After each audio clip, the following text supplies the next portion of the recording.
Bonjour, bienvenue dans l'émission Politics. Après avoir reçu la semaine dernière la ministre des Affaires étrangères, Madame Sylvie Baïpo-Témo, nous recevons aujourd'hui Dr Ibnou Temia Silla, ministre conseiller spécial du président Macky Sall, chargé de l'économie numérique, qui était à Bucarest à la conférence des plénipotentiaires de l'Union internationale des télécommunications.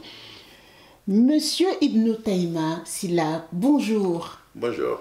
Bienvenue dans cette émission et merci pour votre disponibilité. Merci pour l'invitation. Pouvez-vous vous présenter? Quel est votre parcours?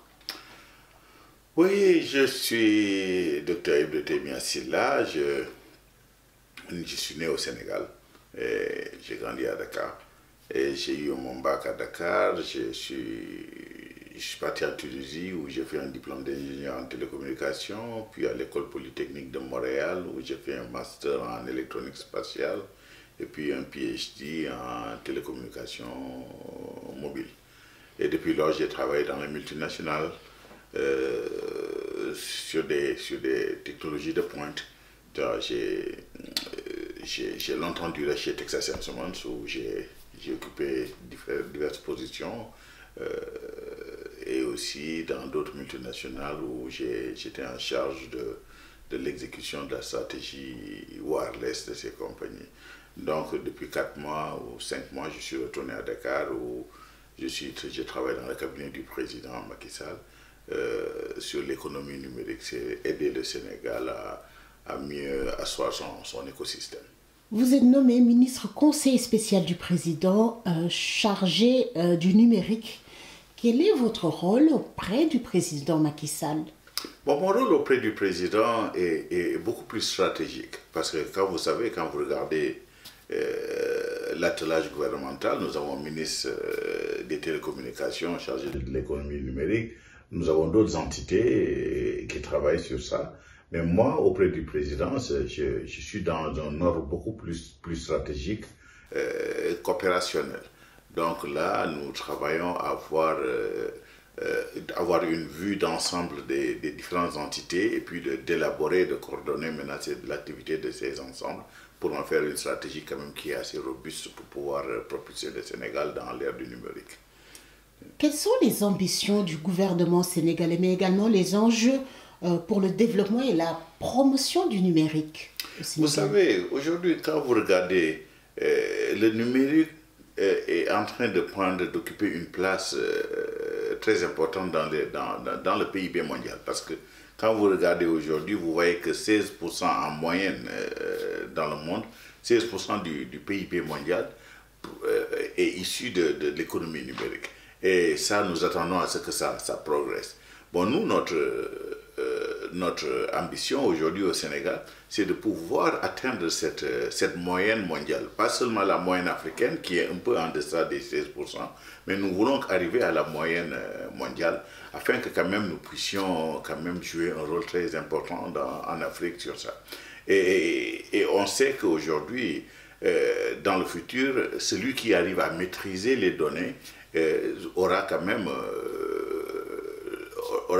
maîtrisé quand même une bonne partie de l'économie mondiale. Et nous voulons faire partie de ces pays qui, Inch'Allah, pourront maîtriser ces données. Le Sénégal a été réélu ce lundi 3 octobre 2022 au Conseil de l'Union internationale des télécommunications à l'occasion de la conférence des plénipotentiaires à Bucarest en Roumanie. On sait que le pays est toujours engagé dans la stratégie Sénégal numérique 2025 qui a été élaborée par le président Macky Sall en 2016. Vous dites ainsi que c'est une excellente nouvelle pour le pays. Pourquoi? Bon, c'est une excellente nouvelle. Vous savez, nous, le Sénégal est membre de l'Union internationale des télécommunications depuis 1960. Et nous avons fait notre entrée au Conseil de l'UIT depuis 1972. Et depuis 1972, nous siégeons au Conseil sans interruption. Bon, donc, pour que nous soyons reconduits ou réélus cette année, c'est une bonne chose pour nous. Ça veut dire que nous sommes en train de faire un excellent travail et que les autres pays, quand même, qui sont avec nous au sein de l'Union, ont compris que la contribution du Sénégal est assez importante pour qu'on puisse le laisser là-bas. Et ce qui est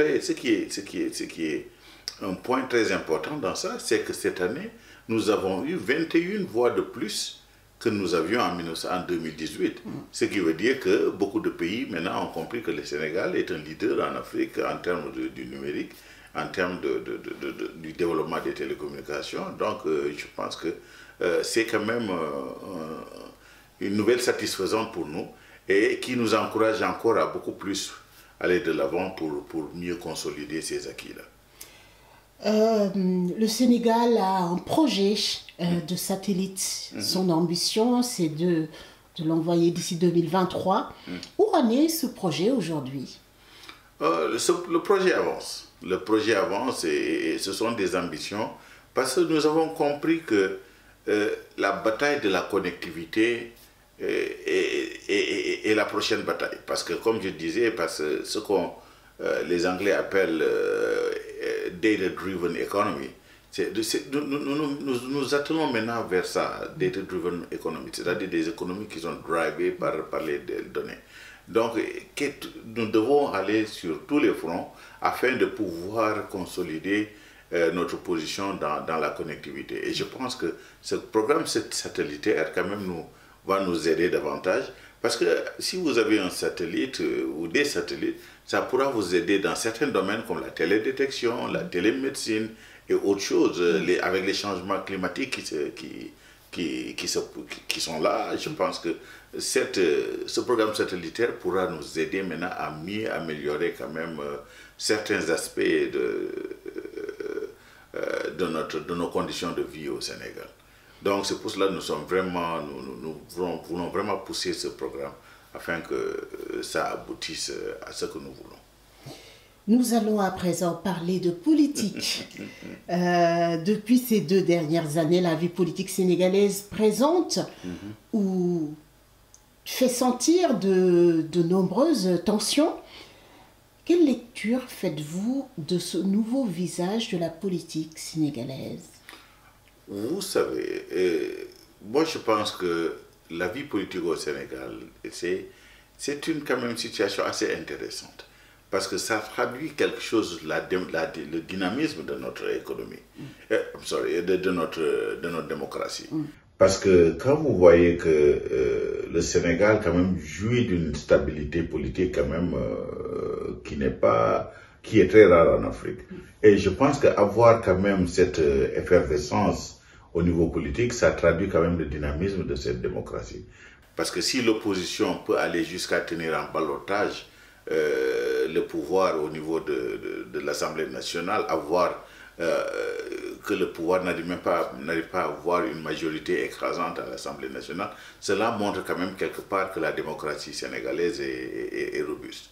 Et moi vraiment, je ne peux que me satisfaire de ça, parce que les gens il y a beaucoup de gens qui sont entrés et qui s'inquiètent, mais non, il n'y a pas à s'inquiéter. Donc vous dites que c'est une vivacité et la performance de l'ancrage de la démocratie sénégalaise? Absolument, absolument. Et vous savez, je pense que quelque part aussi, il faut avoir le courage de remercier aussi le président Macky Sall qui a su jouer quand même ce rôle. Parce que ça pouvait être autrement, mais quand même il a accepté de jouer ce rôle démocratique. Et aussi l'opposition est dans son rôle aussi. Et je pense qu'il faut avoir le courage de le féliciter, d'avoir accepté de jouer ce rôle démocratique et d'écrire quand même des pages quand même assez importantes de la démocratie sénégalaise. Ça, il faut l'accepter. Le Sénégal peut être considéré dans la sous-région comme une vitrine de la démocratie en Afrique de l'Ouest, vous pensez? Tout à fait, tout à fait. Je pense que il y a beaucoup de gens qui sont un peu pessimistes ou qui sont alarmistes, mais je pense qu'il n'y a pas vraiment... non, il n'y a pas péril à la demeure, quoi. Je pense que tout ça, c'est dans l'ordre normal des choses. Quand vous partez dans certaines nations qui sont avancées démocratiquement, vous voyez que des empoignades au niveau des assemblées et tout ça, bon, c'est tout à fait normal. Je pense que dans une démocratie, il y aura toujours une contradiction, il y aura des débordements, mais l'essentiel, c'est de contrôler les choses pour que les choses, quand même, n'aillent pas jusqu'à un point critique. Mais je pense qu'au Sénégal, moi, je pense que nous avons une démocratie qui est assez vivace. Nous venons de sortir des élections législatives. Vous l'avez brossé légèrement tout à l'heure par rapport à ce visage inédit de l'Assemblée nationale. Quel est votre sentiment, encore une fois, par rapport à ce qui s'est passé? Moi, je pense que, d'après moi, encore une fois, ça veut dire que la démocratie sénégalaise est assez robuste. Parce que si vous arrivez à avoir une Assemblée nationale en Afrique où l'opposition vraiment tient en ballottage le pouvoir, ça veut dire que quand même cette démocratie avance. Et pour moi, c'est dans l'ordre normal des choses. On a vu aux États-Unis des fois qu'à mi-mandat, que le Parlement change de main pour aller chez les Républicains alors que nous avons un président démocrate ou vice-versa. Donc c'est tout à fait normal. Nous l'avons vu en France aussi. Je pense que quand même, l'opposition est là pour s'opposer, le pouvoir est là pour gouverner, et puis c'est normal que quand même qu'il y ait des interactions et puis qu'il y ait des rapports de force qui changent d'un moment à l'autre. Et je pense que jusqu'à présent, le pouvoir est majoritaire, Dieu merci. Bon, mais quand même, l'opposition a fait des progrès. Ça, il faut le reconnaître. Et je pense que tout ça, c'est la démocratie sénégalaise qui gagne. La question du troisième mandat du président Macky Sall est un débat politique qui passionne.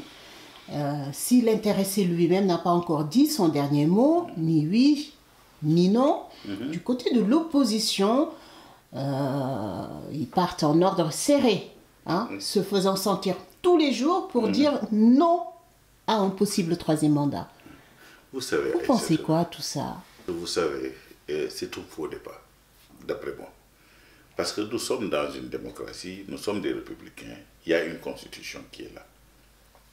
La constitution dit que nul ne peut faire 2 mandats consécutifs. Bon, nous avons fait un mandat de 7 ans.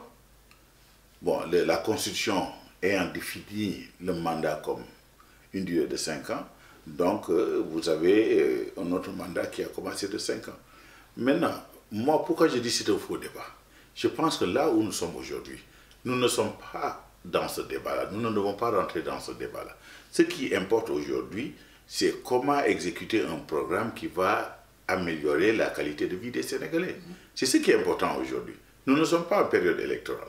Maintenant, le moment venu, si le président décide d'aller chercher un autre mandat de 5 ans, bon, ça, il y a la Cour constitutionnelle pour valider sa candidature, pour dire que oui, sa candidature est recevable ou non. Et ça, ce sera à la Cour constitutionnelle de décider. Et une fois que la Cour constitutionnelle va décider de cela, ce sera au peuple maintenant de décider s'ils vont lui accorder un autre mandat ou non. Donc je ne vois pas pourquoi faire une distraction. Ça, c'est une distraction pour moi. Pour moi, ce qui est important aujourd'hui, n'étant pas en période électorale, je pense qu'il est important de voir comment nous allons aider les Sénégalais à mieux vivre. C'est ce qui est important pour moi. Mais sinon, ce débat de troisième mandat, pour moi, c'est un faux débat. Personnellement, vous pensez que le président Macky Sall pourrait ou doit faire un troisième mandat pour continuer le travail qu'il a entamé et pourquoi? Personnellement, je suis républicain. Et si la Cour constitutionnelle décide que, au cas où il décide de briguer un autre mandat et que la Cour constitutionnelle décide que sa candidature est recevable, moi je n'y vois pas de problème. Parce que je suis républicain, et quand on est républicain, on respecte la Constitution, et respecter la Constitution, c'est respecter les institutions. Et chaque institution a sa part à jouer dans le jeu démocratique. Donc moi, s'il décide de briguer un autre mandat, je m'en remets à la Cour constitutionnelle, et puis bon, je respecterai la décision de la Cour. Nous allons revenir à l'Assemblée nationale. L'élection du président de l'Assemblée nationale a ravivé au sein même de l'hémicycle beaucoup de distorsions qui ont provoqué ou en tout cas fait en sorte que nous avons vu beaucoup Mimi Touré qui était peut-être pressenti à ce poste d'après sa conférence de presse,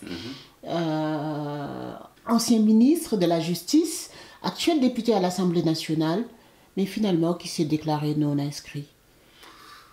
Vous savez, je commencerai d'abord par dire que Mimi Touré, je pense qu'elle est mature, elle a majeure vaccinée comme on dit, elle fait de sa trajectoire politique ce qu'elle veut en faire.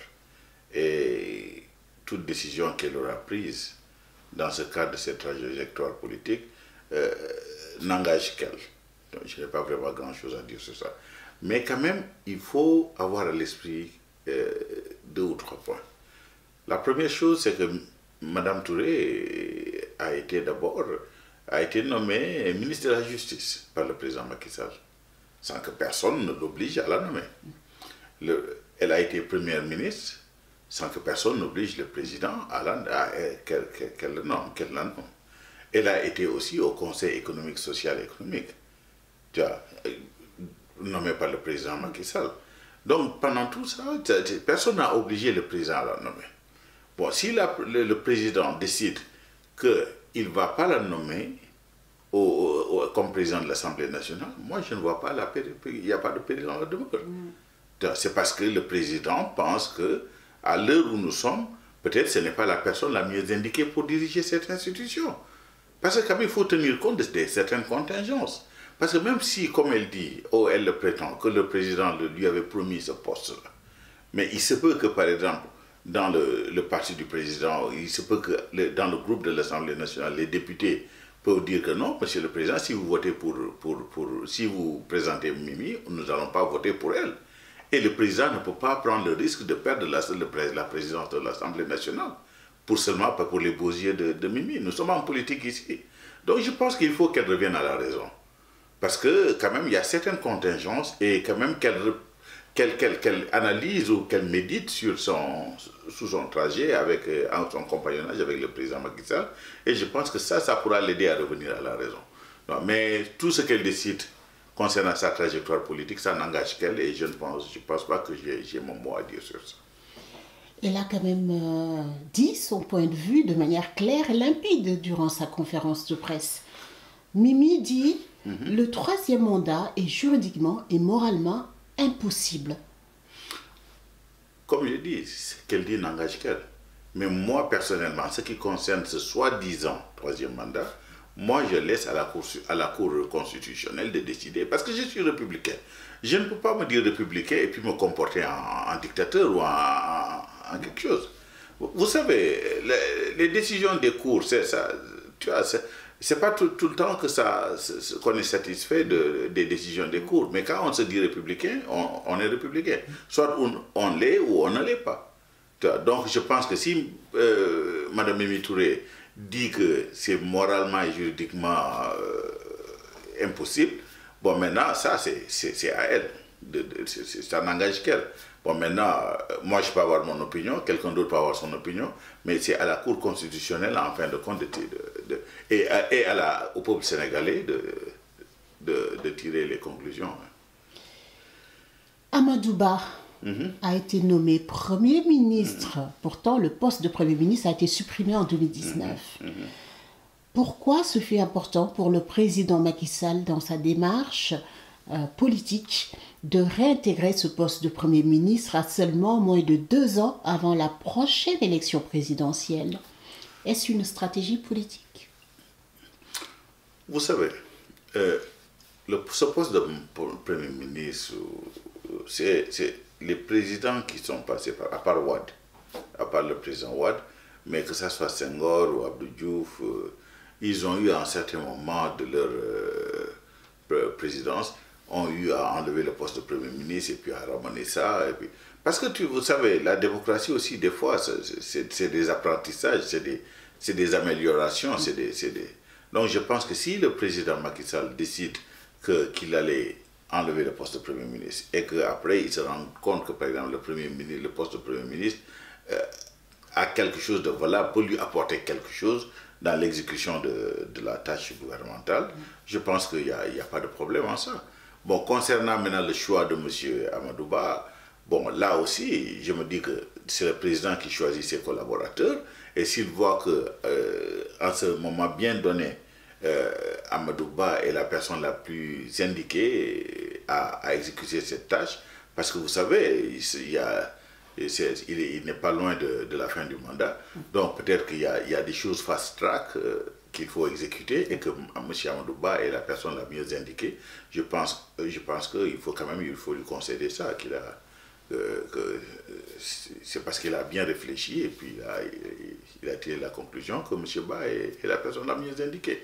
Et je pense que le gouvernement qu'il a mis en place, personnellement, je pense que c'est un gouvernement quand même qui pourrait apporter beaucoup de choses au peuple sénégalais et qui aidera à vraiment alléger la souffrance des Sénégalais dans ce moment de trouble mondial. Donc, je pense que moi, je ne peux que m'en féliciter. Quel bilan faites-vous de la politique économique du président Macky Sall face à une population qui en demande tous les jours, plus encore, au niveau de l'éducation, au niveau de la formation, au niveau simple du panier de la ménagère? Quel bilan économique? Est-ce que le président sénégalais ou la politique économique du président sénégalais Macky Sall répond aux besoins de la population sénégalaise? Vous savez quel bilan faudra faire? Je pense qu'il faut comprendre une chose. Le président Macky Sall, après 12 ans de présidence, a un bilan quand même plus que satisfaisant. Et je dirais que par rapport à tous ses prédécesseurs, c'est le président qui, quand même, en l'espace de 12 ans, peut montrer quand même un bilan quand même très, très, très satisfaisant. Parce que moi qui suis de l'intérieur du pays, de la région de Tambacounda et du département de Kondo, je peux voir au quotidien l'amélioration de la qualité de vie de ces populations. Parce que vous allez dans certains villages, ils avaient l'habitude, par exemple, de marcher 1 ou 2 ou 3 kilomètres pour aller chercher de l'eau. Maintenant, ils ont de l'eau potable dans leur maison. Ils n'avaient pas d'électricité. La tombée de la nuit, c'était des problèmes pour eux. Mais maintenant, ils ont l'électricité. Et je pense que ça, il ne faut pas oublier ces réalisations. Il y a certains villages qui étaient désenclavés. Et aujourd'hui, nous avons des pistes rurales et des pistes bitumées pour accéder à ces villages. Et vous savez, quand on désenclave un village, vous leur permettez maintenant d'accéder à beaucoup de services. Et je pense qu'il ne faut pas oublier ça. Parce que l'amélioration de la qualité de vie, c'est ça qui est l'essentiel dans tout. Vous pouvez faire un taux de croissance de 50%. Mais si, par exemple, vous n'arrivez pas à améliorer la qualité de vie de vos populations, c'est zéro. Bon, je pense que sur ce plan, il faut quand même tirer chapeau au président Macky Sall, parce qu'il a fait quand même un excellent travail. Bon, est-ce que cela suffit? Est-ce que c'est suffisant? Non, ce n'est jamais suffisant, parce que vous savez, on tend toujours vers la perfection. Et la perfection, c'est quelque chose d'asymptotique. On ne peut jamais l'atteindre. Bon, maintenant, est-ce qu'on peut faire beaucoup mieux ou beaucoup plus? Oui, absolument. Je pense qu'on peut le faire et on est en train d'essayer de le faire. Bon, mais quand même, je pense que le bilan est assez satisfaisant. Que ça, sur le plan... bon, maintenant, il ne faut pas oublier aussi que nous sommes dans une période trouble avec le Covid, la guerre de l'Ukraine et tout ça. Bon, ça sont des effets exogènes que quand même, nous n'avons pas beaucoup de trucs pour quand même parer à ces chocs exogènes-là. Bon, ça, il faudra trouver des solutions pour pouvoir limiter les dégâts. 6 400 milliards de francs CFA, c'est le chiffre global du budget 2023, adopté ce mercredi 5 octobre 2022 au Conseil des ministres dans un contexte de crise économique, mais politique aussi. Quel est le message que veut lancer le président Macky Sall à travers ce vote de budget? Le message est simple. Nous voulons vous aider. Nous savons que les temps sont durs. Nous savons qu'il y a des choses que qui sont tombés sur nous, des chocs, comme je dis, des chocs exogènes. Et le gouvernement va faire tout ce qui est en sa possession pour pouvoir aider les Sénégalais à surmonter ces épreuves en cette période. Et je pense que c'est ça. Et il le faut. Pour moi, je pense que c'est tout à fait normal parce qu'aujourd'hui, tout ce qu'on peut faire pour aider le peuple à surmonter, à dépasser cette période assez difficile, il faut le faire. Et je pense que c'est tout à fait normal. Monsieur le conseiller spécial du président Macky Sall, Monsieur Ibnou Taïmia Silla, merci d'avoir été notre invité dans Politics. Je rappelle que nous avons abordé de nombreux sujets, notamment la politique sénégalaise, le troisième mandat, la réintégration du poste du Premier ministre, le vote du budget, mais également la crise à l'intérieur de Benno Bokk Yakaar avec les sorties de Mimi Touré. Merci encore d'avoir accepté notre invitation. Je vous en prie. Et c'était vraiment un plaisir de répondre à votre invitation et Inch'Allah, j'aimerais revenir encore. Ah, vous êtes chez vous.